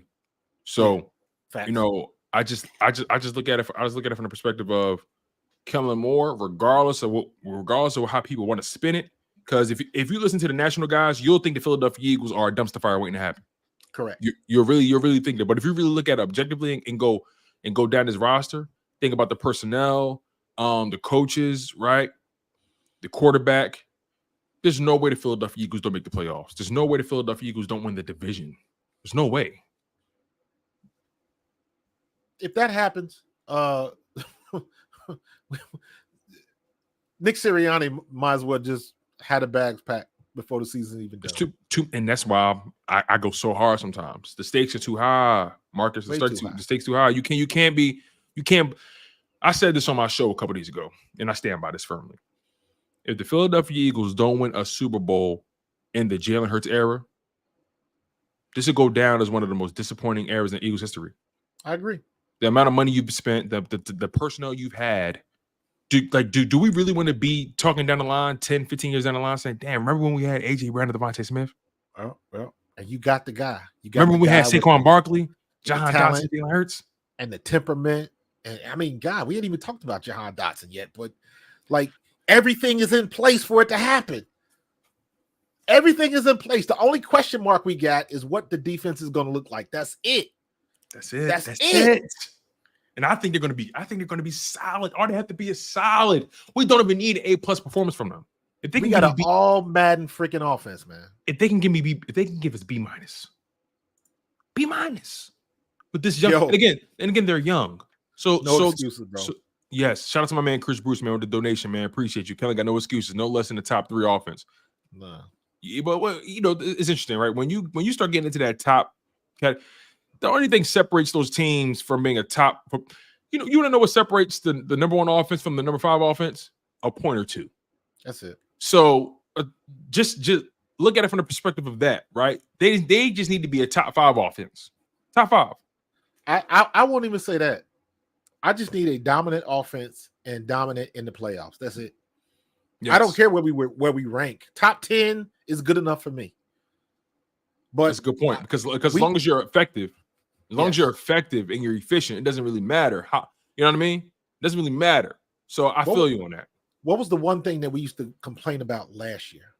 All them games when we rattled off them 10 wins. They can't just take off. There's something about it. And just pound them down and just dominate. We couldn't. What's missing? And we asked that question week after week after week until the wheels finally fell off. This year we have the offense, and again, Chris, you're 100% right. There is no excuses. You got every piece of the puzzle you need. You still have arguably the best offensive line in football. You got arguably the best running back in football. You got one of the best quarterbacks. You got arguably the best wide receiver tandem in the league. I won't even say arguably. We have the best tandem in the league. And then each one individually, you can say he's probably one of the best wide receivers in the league. We got one of the best tight ends in the league. Where is the chink in the armor? At all. And then you bring a Jahan Dotson. Yeah, and then you bring a Jahan Dotson. So now we got a wide receiver 3 that was a first round pick. What is Howie feeding these guys on the phone, man? Is he? Who said that Howie was Dr. Strange? He putting spells on people. Like, what are they doing? When we traded for Jahan Dotson, right? All of a sudden, you heard the entire division going like, I mean, really, he was a bust. He didn't really do much in Washington. And my thing is, you do realize in Washington he was technically the 3rd option. Absolutely. Thanks a lot, Chris. He was drafted in the 1st round. He was technically the 3rd option in Washington. Terry McLaurin obviously was the one. Curtis Samuel led him in targets, and then Jahan Dotson was behind him in targets. Right, his rookie year, he was on pace for like 900 or 1,000 yards, but he got hurt. Yes. Right. He has 11 touchdowns through 2 seasons. I think he's ranked 2nd in his draft class in touchdowns at wide receiver. And who was his quarterback? And then who was his quarterback? Heineke. Sam Howell. Yes. He was doing work with Heineke. Right. Are you serious? And then on top of that, quarterback. Yes. And I'm gonna take it a step further for you. In this offense with Jalen Hurts and those boys, at worst, or I'm sorry, at best, what is he? What, the 5th, maybe 6th option? Let's really go down the pecking order, Marcus. Let's really do this real quick. AJ Brown, option number 1. Devonta Smith, option number 2. Dallas Goedert, option number 3 in the passing game. Saquon Barkley, option number 4 in the passing game. And now we're down to option 5, which may be Jahan Dotson or could be Jalen Hurts taking off and running. Facts. And then now we're down to option 6, which could be Jahan Dotson or it could be Jalen Hurts taking off and running. So at best, Jahan Dotson is option 5 in this offense. At worst, he's option 6. And you mean to tell me he's not going to be able to eat? He's going to have so much space. He's going to be going up against what? At best, a safety? Yeah. A nickel corner? Is he going to be better than Julio Jones? I think Julio was cooked, man. That was just he couldn't get no separation really. It was just throw the ball up so he could out jump everybody at 37 years old. That was about it. So, but Jahan Dotson, how old is Jahan Dotson? 24. And then he's only 24. Wait a Hey, minute. hey, Marcus. Let me cook real quick. He 24. He 24. And let me take it a step further for you, brother. He's still on the rookie deal, not just any rookie deal. He's on the first round rookie deal, which means what? He has a 5th-year option at your disposal. He only spent 2 years in Washington. So you got Jahan Dotson at minimum for the next 2 seasons under cost control. At best, you got him at for the next 3 seasons. Wow. And that's if you pick up the 5th-year option. That's if you pick it up. Howie Roseman did it again. So for the next 2 seasons, this one and the following one, you're going to have AJ Brown, Devonta Smith, and Jahan Dotson together. Wow.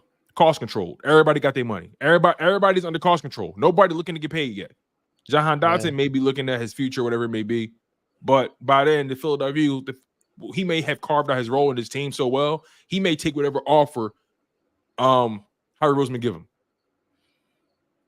We'll see. Yeah, man. You got him under cost control, and it's a first-round talent, and he's your 5th option at best, 6th option at worst. Wizard of Philadelphia, man. Come on, man. That did it for me. I did not realize. I thought he was like 26, 27 years old, man. Oh, bro, he's 24. Golly. Too far. Nino Brown, thanks for the $5, bro. Kobe year, baby. He too far. Office is set. The most pressing needs are on defense. If you are wearing the GM hat, what defensive position are you making a move on? Good question, bro. Let me see that. Making a move on. I think it's like we were saying earlier about trying to find a way to unload Bradberry. That makes financial sense. Yeah, I'm definitely trying to find a way to unload that in a way that I can benefit from it. And I wouldn't be opposed to them adding to the edge rusher position. I wouldn't be opposed to it. Who's going to be the standout this year on the line? Ooh. Thank you, Nino. Appreciate you, brother. Yeah, thank you, Nino. That's my man. I appreciate you. That's a great question. If I'm rolling the dice, I got a feeling Bryce Huff going to eat this year. Yeah? I got a feeling about him. Something about him. I got this feeling. But obviously, Jalen Carter's going to do his thing. Let me say it like this. I think Bryce Huff will be as expected. Okay. But I think the person that's going to surprise everybody is going to be Jalyx Hunt. I love that kid, yo. I do too, man. It's something about that kid. He got the profile. He looked the part. 6'4", 6'5", like 240, like something like that. You know what I mean? Fast as hell, rangy, has DB skills. He's the former safety. Yes, he's the kid where everybody wants to say, how did y'all miss him? How did y'all miss him? He's that dude. And I think he's going to be the standout. I think, again, Bryce Huff is going to be as advertised. But I think Jalyx Hunt is going to be like, where did this kid come from? Yeah. It's something about that. And he's really a student of the game. I was watching the Eagles unscripted. I love watching an unscripted series. Yeah. And this episode was focused on the rookies and throughout training camp, right? And they had scenes with Jalyx Hunt. He was talking to his family, and then he was just one of the first things he said to his mom when he was on the phone. She said, "How was your day? How did everything go?" He was like, "Everything was cool, but I messed up, Mom. I messed up." She's like, "What happened?" He was like, "I missed an assignment. I was supposed to go inside, but I went outside, and then I left a running lane. Never let that happen again." No, like his mom know the game. Like his mom talking to him about. She's like, "Well, if you know better than that. If you would have did this, it's." I think this kid Jalyx Hunt, he's motivated, he's inspired, he's so happy to be where he is. He's grateful for guys like BG, and he just strikes me as a guy that really wants it. Absolutely, because he has the physical tools. He's a little raw, but he has the physical tools. And they even said, "This kid is ahead of schedule. He's better than what we thought he was."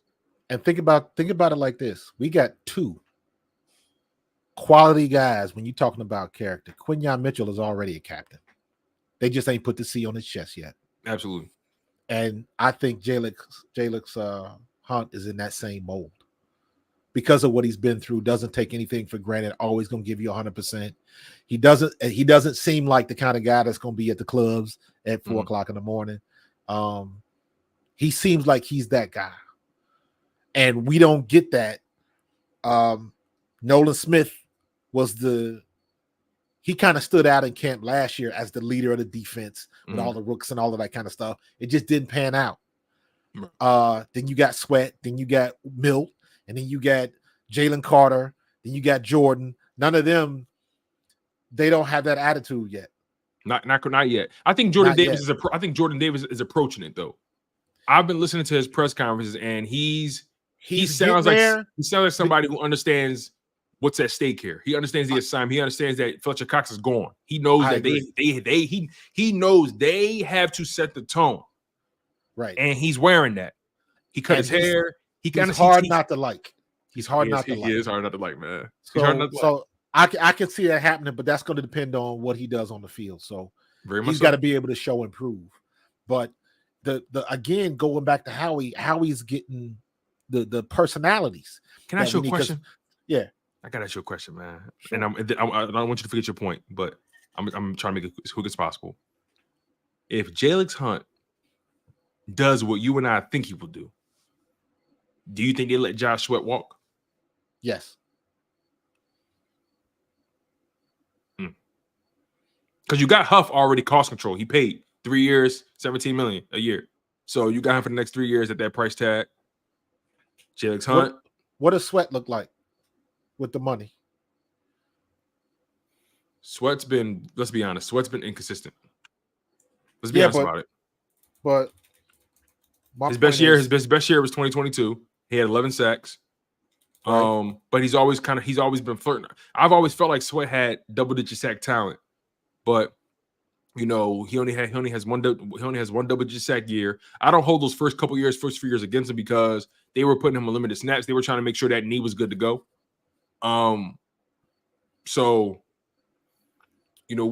Josh Sweat is a guy that's quiet, keeps his head down. You don't hear about him at all in the media. So I trust Josh Sweat with the money. But what I'm saying is he got a 3-year extension, right? Back in 2018, I think. No, back in 2021 or 2020, something like that. So this year is it the last year of the extension? Yes. This is the last year of Josh Sweat's deal. He's in a contract year. Okay. All they did was restructure and give him $10 million up front because he had no guarantee money left. But this is a contract year. Yeah, then unless he just balls out and ends up with 8+ sacks, he's either going to take less money or somebody else is going to give him more money. So to answer your question, yes, Jalyx Hunt is going to be, or depending on what they get out of Nolan Smith will kind of determine where else they're going to go in that situation. Okay. So, but to your original question, yes, if Jalyx Hunt balls out, I think they will be happy and move on from Josh Sweat and still go edge rusher in the draft because you got to add him. You got to replace the body. So unless Josh Sweat wants to give a hometown discount, it's very possible because we just talked about earlier about now these guys, they want to be in a winning situation rather than go for the bag. And Josh Sweat is a very low key dude. Absolutely, he ain't very low key dude.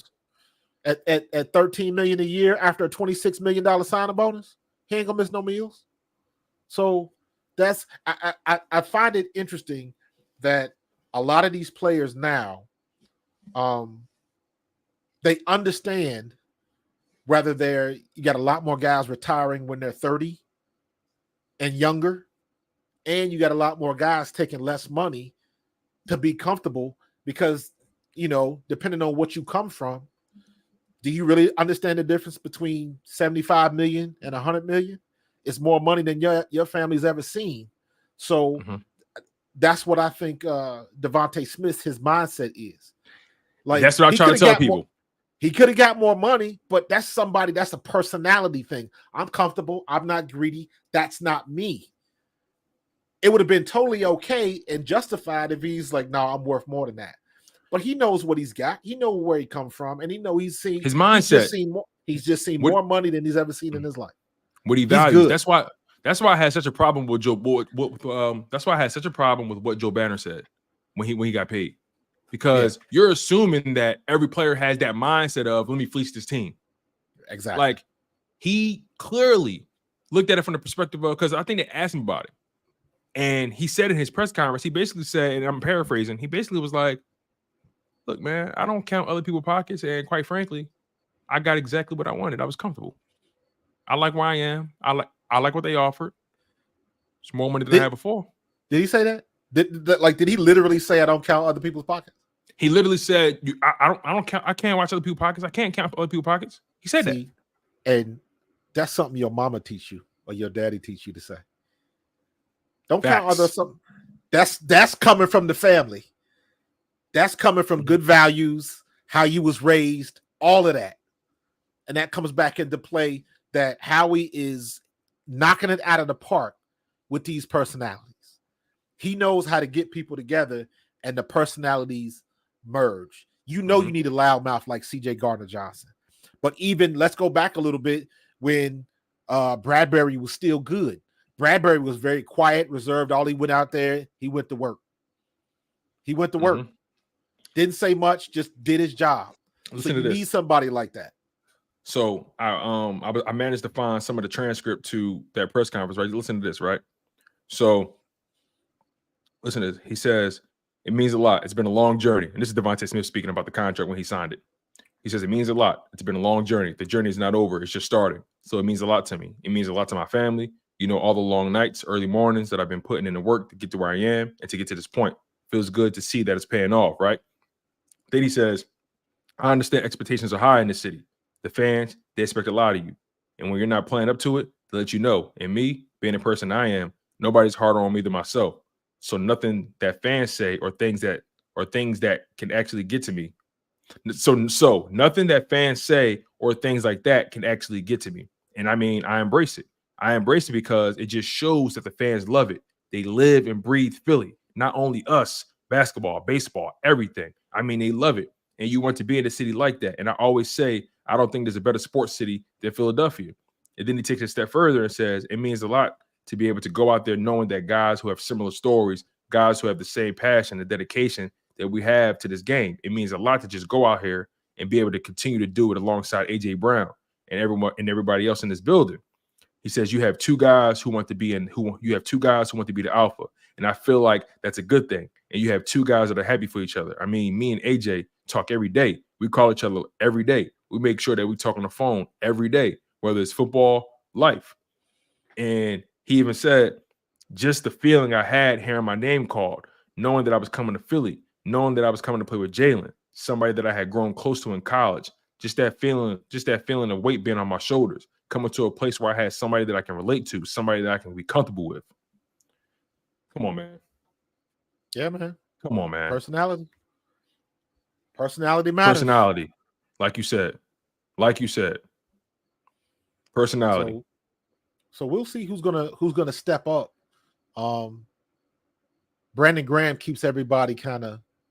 He's the OG, obviously. Mm-hmm. Now that Fletcher's gone, he's the last one of that group.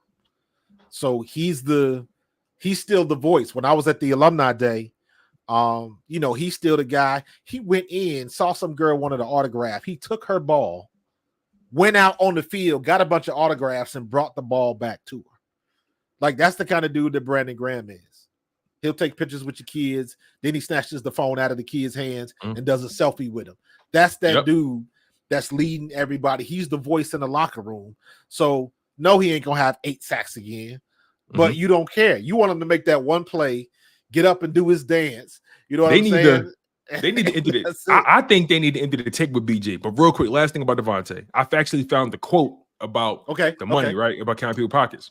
Because this is when Amon-Ra St. Brown got paid and then Jalen Waddle got paid, right? You know, Jalen Waddle got 28, Amon-Ra got 30, Justin Jefferson got 35. Right. So they asked him about it, saying, do you feel like you could have got more, whatever it may be? He said, you can't be counting the pockets of others. I'm where I want to be. Flat out. And he's right. In the discussion. I understand what Joe Bannon was with the Eagles when I was with the Eagles. So I understand that mindset, and he's executive. Money is what he's looking at, and I understand that. It's on the language you speak. Correct. But when you got somebody that has some different values, that come from a different upbringing and understands He's got everything he needs. And you said it perfectly. He is where he wants to be. So how much is that peace of mind worth to you? That's the question. And everybody ends up answering that question incorrectly, because how many times have we seen these players who are worth the money? I will never get your bag when you can get it. But how many people get that bag and then wherever they go, they're miserable because they ain't sniffing the playoffs? Devonta Adams. There you go. Devonta Adams. Perfect example. Plenty of them out there. All the money to burn. That money to burn. And where is he at? Slamming his helmet in Vegas. In Vegas. I was about to say Oakland. is it really worth that much to you? That's why I get into these, some of these conversations. I say to myself, let's be real. What's 25 million? Oh, I'm sorry. What's 30 million to 25 million? Like, once you get into that category of money, what are we talking about? I can go to this. I can buy the same cars. I can get in the same clubs. I can rent the same yachts as you. I can buy the same clothes as you. And you're gonna pay the same amount in taxes. And I'm gonna pay the same. What are we really talking about, right? When you start getting into that category, what are we really talking about? So that's why, like Devontae said, you can't count the pockets of others, because at that point, can't do it. When you get into that category of 20, 22, 23, really, come on. Really, what are we talking about? It's a funny thing, man. And then I look at somebody like, as an example, you look at somebody like Calvin, you look at Megatron. All that time, and as good as he was he stuck in Detroit? Or did he want to be there? Or did he want to be there? Because I'm sure he could have left. He could have left. It wouldn't have made no sense. But him and Barry for that standpoint. But you talking about guys that were different, personalities different. What they were looking for and what they took out of the game was just different. So not like everybody else, not like going for the bag, comfortable where they were, regardless of the situation. And I mean, shit, it's a damn shame that Megatron never made it to the playoffs or never had a serious run to get a chance to play in the Super Bowl. To be that great in a place like that.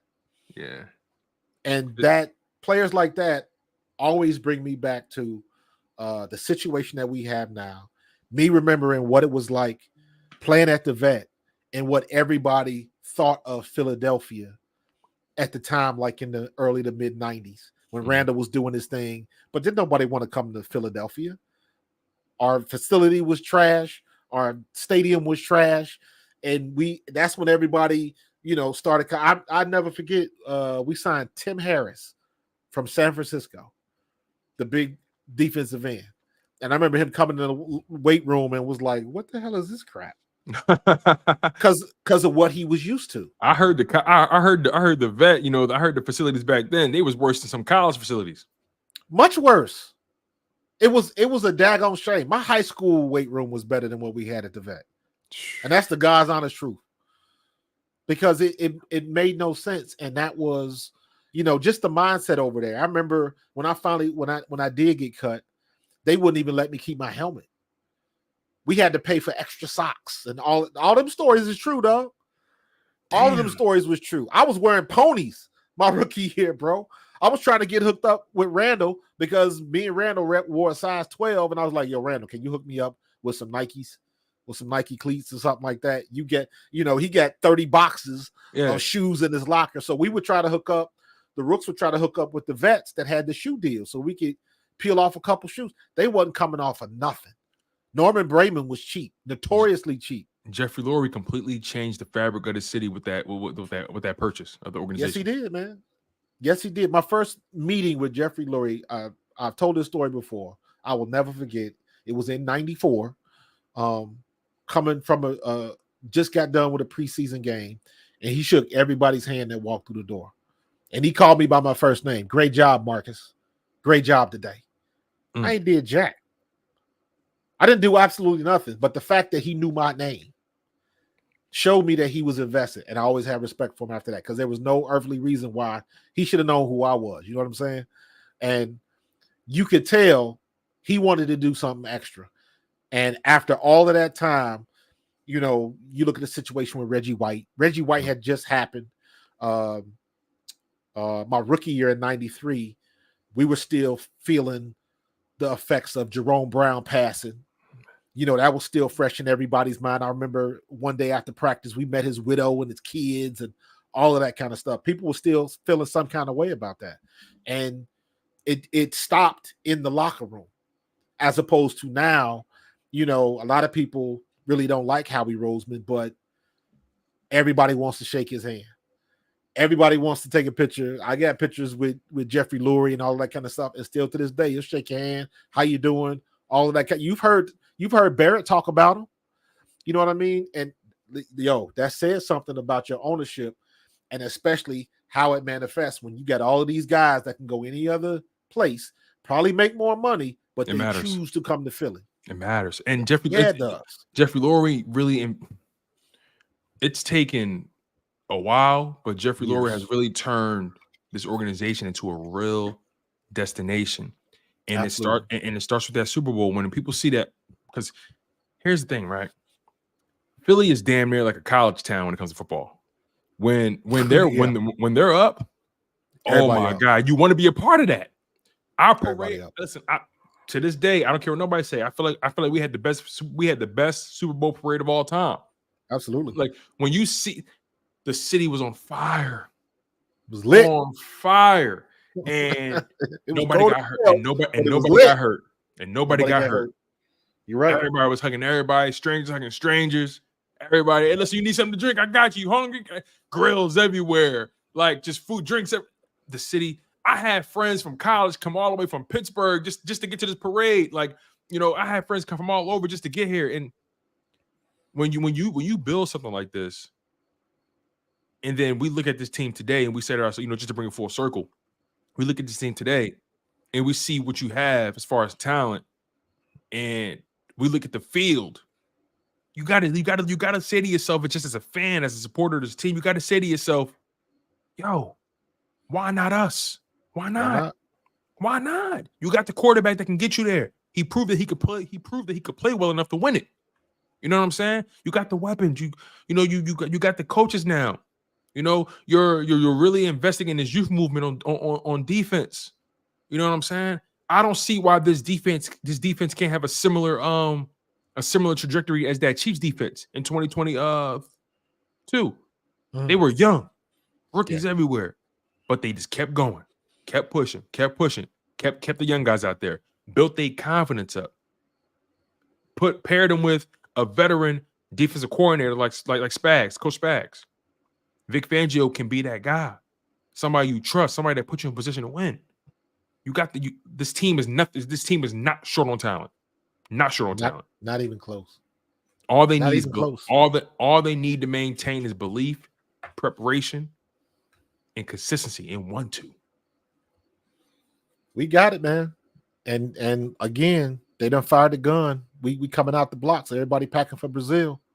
How you think we gonna do against the Packers? I think we beat them by 10. Okay. I think we beat them 30-20. I don't think that game is gonna be an easy game. No, I don't think so either. I think it's gonna be close. Yeah, but I think we're the better team. Yeah, I think I'll put it this way. I think there's going to be a moment where the game is 23-20, and then Packers, I don't know, maybe they get a 3 and out, or it's a turnover. Eagles score, make it 30-20, and you know they just can't recover from there. You know what? I'm gonna do this before the game. I got to go back, and I just want to look at some footage. I can probably find it on YouTube. Some footage of Green Bay's practices, because what I want to see is, how do they practice? Are they physical in practice? Are they hitting in practice? Are they what are they doing? Because to me, that's going to be, I think, the issue. Because that's the one thing that worries me about the Eagles is the way we practice. And teams that practice like that they really don't hit, they really don't take guys to the ground. Is it going to take 2 to 3 weeks before you knock off the rust and really get the feel and all that? Because that's what happened last year, and we did the same thing. We practiced less this year than we did last year.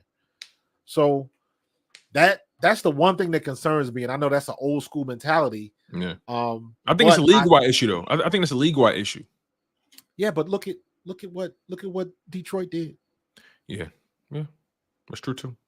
So that's the thing with me, because, and again, that's an old school state of mind, but I think it still pertains to what we see today. And like I mentioned earlier, the teams that come out and it can tackle consistently and get people on the ground are the teams that's going to get the lead, in the divisions first. So we should be good enough to take care of business, but you still got to see what's going to happen. Hey, you still got to play the game. Still got to play the game. You still got to play the game, big dog. So, but yeah, man, damn, we covered a lot, bro. We almost at 2 hours, dog. Hey, man, I'm comfortable, man. Like, I've been grinding all day, man. I'm excited. My energy is. I was trying to get Big B to come through, but I was trying to get him too, but he was saying he got some traveling this week and he busy. Yeah, I was trying to get this week too. He got his first games this week, man. So we'll hook up, man. I definitely got to hook up with you, Simone and Laura B, man. Y'all had me cracking up today, dude. Cracking up, man. Y'all funny. For sure. Let me ask you this: like, how do you typically spend your game days, right? Like, as far as content goes. What I normally do is I watch the game because I'm taking notes. I'm going back and forth. I have my tablet, watching the game, taking notes, and I would go live at halftime. This is what I did last year. I'm watching the game. I go live at halftime and just kind of give my thoughts, and then I would, put something together after the game. Last year, I wasn't really doing a lot of live stuff because I'm watching Seth and, all of that kind of stuff. So I didn't do a lot of live stuff. I would only do it at halftime. Do you do any pregame stuff? A little bit. Again, I would try to prepare some stuff that I would put out like that morning. But I wasn't at the live stage yet because I didn't know what I know now. Let me say it like that. So, but this year, I'll probably be doing some live stuff before the game. I'm still going to do my halftime show, and then I'm going to put something together to do a post game. I'm gonna tap in with you after the show because I wanna get a regular pregame show going. Not long. Hour. Keys to the game.